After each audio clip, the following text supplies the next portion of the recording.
صباح الخير والسعادة لقلوبكم أحلى متابعين في الدنيا. دايما بتسمعوني أقول إن الأكلة دي الأقرب لقلبي. المرة دي بقى هقول الأكلة دي جوه قلبي. دي أكلة الست الوالدة الله يرحمها. هنعمل النهاردة مع بعض الكشك من غير رز. هنعمله بطريقة سهلة اقتصادية. أتمنى من قلبي إنها تعجبكم، أتمنى أكتر إنكم تعتمدوها. يلا بينا نسمي الله ونبدأ مع بعض. هننزل بثلاث معالق كبار من الدقيق، اي دقيق متوفر عندنا مفيش فيها اي مشكلة. علبة صغيرة من الزبادي زي ما انتوا شايفين معايا كده. هننزل عليهم بنص كوباية من الحليب، وهنستخدم المضرب زي ما انتوا شايفين كده. بنحرك في اتجاه واحد لحد ما نوصل للقوام الكريمي اللي انتوا شايفينه ده. ودي او الخطوة دي اسمها التخميرة. دلوقتي بقى هنسيبها من 10 دقايق لربع ساعة ونروح نكمل باقي الخطوات.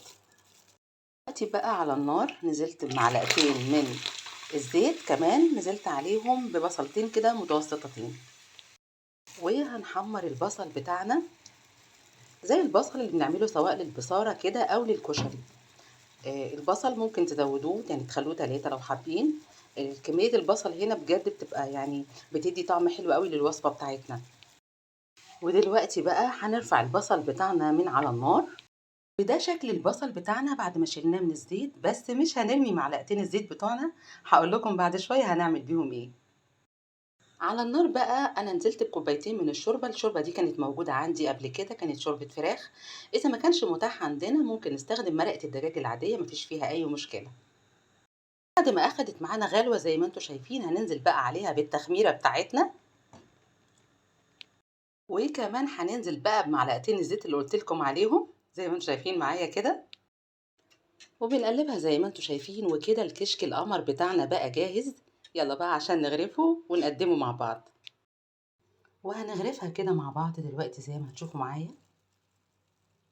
شايفين القوام بتاعها قد ايه؟ قوام كده كريمي. بجد بجد وصفة حلوة قوي، بتمنى من قلبي انكم تجربوها. وده كان فيديو النهاردة اللي بتمنى من قلبي انه يعجبكم. يا ريت اذا عجبكم ما تبخلوش عليا لايكات كتير، شير للفيديو، اشتراككم في قناتنا في المطبخ مع سنة. صباحكم سعادة لا تنتهي.